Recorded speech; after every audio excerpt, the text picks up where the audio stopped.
प्यारे बच्चों, हिंदी सेशन में आपका स्वागत है।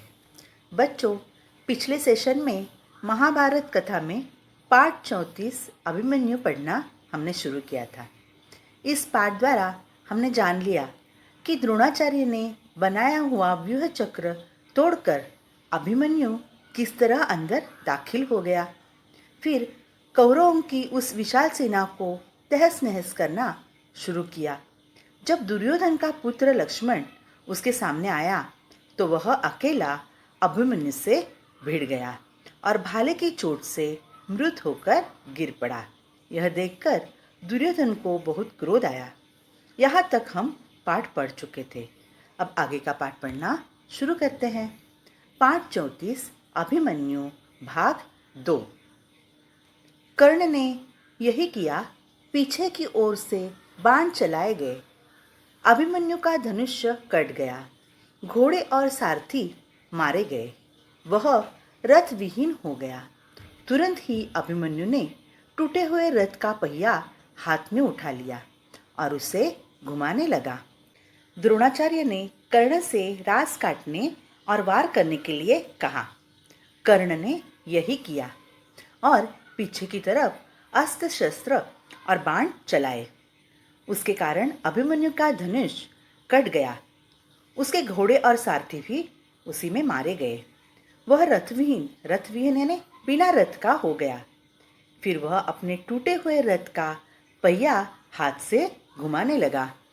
इस समय अभिमन्यु भयानक युद्ध कर रहा था। यह देखकर सारी सेना एक साथ उस पर टूट पड़ी। उसके हाथ का पहिया चूर चूर हो गया। इसी बीच दुशासन का पुत्र गदा लेकर अभिमन्यु पर झपटा तो फिर अभिमन्यु भयानक युद्ध कर रहा है। यह देखकर सारी सेना उस पर टूट पड़ी। उसके कारण हाथ में जो पहिया या था वह क्या हो चुका था, चूर चूर हो गया। और उसी वक्त दुशासन के पुत्र ने अभिमन्यु पर गदा से क्या किया, झपट्टा मारा। गदा लेकर झपट्टा मारा। इस पर अभिमन्यु ने भी पहिया फेंककर गदा उठा ली और दोनों आपस में भिड़ गए। दोनों में घोर युद्ध छिड़ गया। एक दूसरे पर गदा का भीषण वार करते हुए दोनों ही राजकुमार आहत होकर गिर पड़े। दोनों ही हड़बड़ाकर उठने लगे तो क्या हुआ, अभिमन्यु ने गदा उठा ली और आपस में वे दोनों भिड़ गए। दोनों में भयंकर युद्ध हो गया और इस युद्ध में दोनों राजकुमार घायल होकर गिर पड़े। दोनों ही हड़बड़ाकर उठने लगे। दुशासन का पुत्र जरा पहले उठ खड़ा हुआ। अभिमन्यु अभी उठ ही रहा था कि दुशासन के पुत्र ने उसके सिर पर जोर से गदा प्रहार किया। यो भी अभिमन्यु अब कईयों से अकेला लड़ते हुए घायल हो चुका था और थक कर चूर हो रहा था। गदा की मार पड़ते ही उसके प्राण पखेरु उड़ गए। दुशासन का पुत्र पहले उठकर खड़ा हो गया। अभिमन्यु अभी उठने की तैयारी में ही था। उतने में ही दुशासन के पुत्र ने उसके सिर पर गदा प्रहार किया। अभिमन्यु अब घायल हो चुका था। गदा से प्रहार होने के कारण उसके प्राण पखेरु उड़ गए। वह मर गया। संक्षिप्तकों त्रिगर्तों का संहार करने के बाद युद्ध समाप्त करके अर्जुन और श्री कृष्ण अपने शिविर को लौट रहे थे। अर्जुन श्री कृष्ण से बोला, जनार्दन, मेरा मन घबराया हुआ है। मैं भ्रांत सा हो रहा हूँ। सब भाई कुशल से तो होंगे। आज अभिमन्यु अपने भाइयों के साथ हंसता हुआ मेरा स्वागत करने क्यों नहीं दौड़ा आ रहा है। ऐसी ही बातें करते हुए दोनों शिविर के अंदर पहुँचे।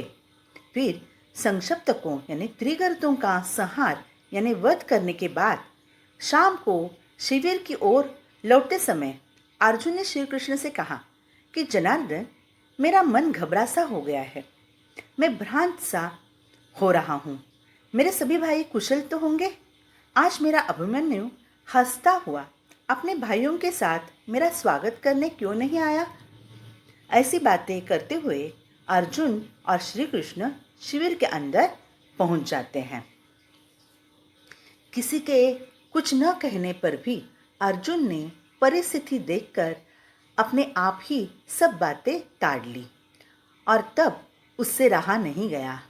सब कुछ जान जाने पर वह बुरी तरह से बिलखने लगा। तो फिर शिविर के अंदर पहुंचते ही अर्जुन परिस्थिति को देखकर समझ गया। सब कुछ पता होने के बाद अभिमन्यु की मृत्यु की खबर सुनकर अर्जुन रोने लगा। श्री कृष्ण की बातें सुनकर अर्जुन कुछ शांत हुआ। उससे अपने इस वीर पुत्र की मृत्यु का सारा हाल जानना चाहा। उसके पूछने पर युधिष्ठिर बोले, मैंने ही अभिमन्यु से कहा था कि चक्रव्यूह को तोड़कर भीतर प्रवेश करने का हमारे लिए रास्ता बना दो, तो हम सब तुम्हारा अनुकरण करते हुए व्यूह में प्रवेश कर लेंगे। तो श्री कृष्ण की बातें सुनकर वह शांत हो गया और अपने वीर पुत्र की मृत्यु का कारण उसने जानना चाहा। युधिष्ठिर ने अर्जुन को बताया कि मैंने ही चक्रव्यूह को तोड़कर अंदर प्रवेश करके रास्ता बनाने के लिए कहा है और यह भी कहा था कि हम भी तुम्हारे पीछे पीछे प्रवेश करेंगे। मेरी बात मानकर वीर अभिमन्यु इस अभेद्य व्यूह को तोड़कर अंदर घुस गया। हम भी उसी के पीछे पीछे चले। हम अंदर घुसने ही वाले थे कि पापी जयद्रथ ने हमें रोक लिया। उसने बड़ी चतुरता से टूटे हुए व्यूह को फिर से ठीक कर दिया। हमारे लाख प्रयत्न करने पर भी जयद्रथ ने हमें प्रवेश करने नहीं दिया। इसके बाद हम तो बाहर रहे और अंदर कई महारथियों ने एक साथ मिलकर उस अकेले बालक को घेर लिया और मार डाला। तो मेरी बात मानकर वह व्यूह को तोड़कर अंदर घुस गया। अभिमन्यु के पीछे पीछे हम चल रहे थे। हम अंदर घुसने वाले थे, परंतु उसी वक्त पापी जयद्रथ ने हमें रोक लिया। उसके बाद प्रयत्न करने के बाद भी जयद्रथ ने हमें अंदर प्रवेश करने नहीं दिया। हम बाहर ही रहे। उन्होंने अभिमन्यु को घेर कर मार डाला। युधिष्ठिर की बात पूरी भी न हो पाई थी कि अर्जुन आर्त स्वर में हाँ बेटा कहकर मूर्छित होकर गिर गया। चेत आने पर वह उठा और दृढ़तापूर्वक बोला, जिसके कारण मेरे प्रिय पुत्र की मृत्यु हुई है, उस जयद्रथ का मैं कल सूर्यास्त होने से पहले वध करके रहूंगा। यह मेरी प्रतिज्ञा है। यह कहकर अर्जुन ने गांडीव पर जोर से टंकार की। तो युधिष्ठिर की बात पूरी होने से पहले ही अर्जुन बेहोश होकर गिर पड़ा। चेत आने पर वह दृढ़तापूर्वक बोलने लगा कि जिसके कारण मेरे प्रिय पुत्र की मृत्यु हुई है, उसका मैं सूर्यास्त होने के पहले ही वध करके रहूंगा। यह मेरी प्रतिज्ञा है। यह कहकर अर्जुन ने गांडीव पर जोर से टंकार की, यानी धनुष से ध्वनि निकाली। सिंधु देश के सुप्रसिद्ध राजा वृद्धक्षत्र के पुत्र जयद्रथ को जब अर्जुन की प्रतिज्ञा का हाल मालूम हुआ, तो वह दुर्योधन के पास गया और बोला, मुझे युद्ध की चाह नहीं है, मैं अपने देश चला जाना चाहता हूँ। यह सुनकर दुर्योधन ने उसको धीरज बंधाया और बोला, सैंधव आप भय न करें, मेरी सारी सेना आपकी रक्षा करने के लिए नियुक्त की जाएगी, आप निश्चिंत रहें। दुर्योधन के इस प्रकार आग्रह करने पर जयद्रथ ने उसकी बात मान ली। तो सिंधु देश के राजा वृद्धक्षत्र के पुत्र जयद्रथ थे। तो जयद्रथ को अर्जुन की प्रतिज्ञा के बारे में पता चल गया। तब वह दुर्योधन के पास गया और कहने लगा कि मुझे युद्ध की इच्छा तो नहीं है, मैं अपने देश जाना चाहता हूँ।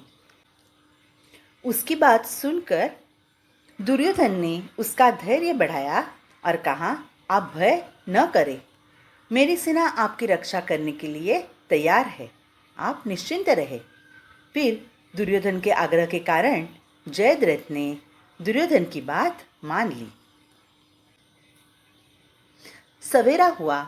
शस्त्रधारियों में श्रेष्ठ आचार्य द्रोण ने सेना की व्यवस्था करने में ध्यान दिया।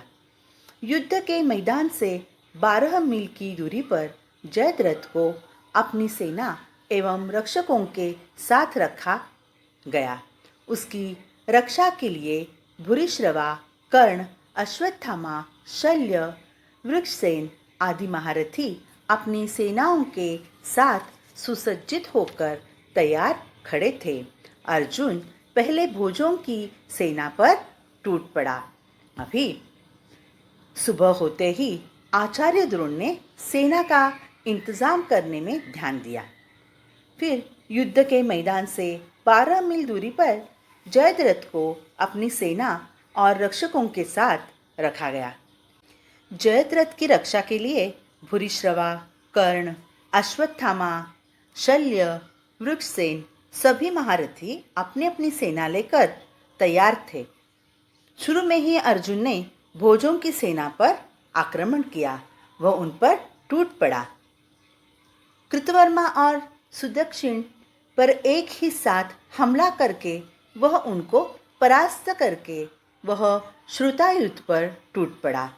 जोरों की लड़ाई छिड़ गई। श्रुतायुध के घोड़े मारे गए।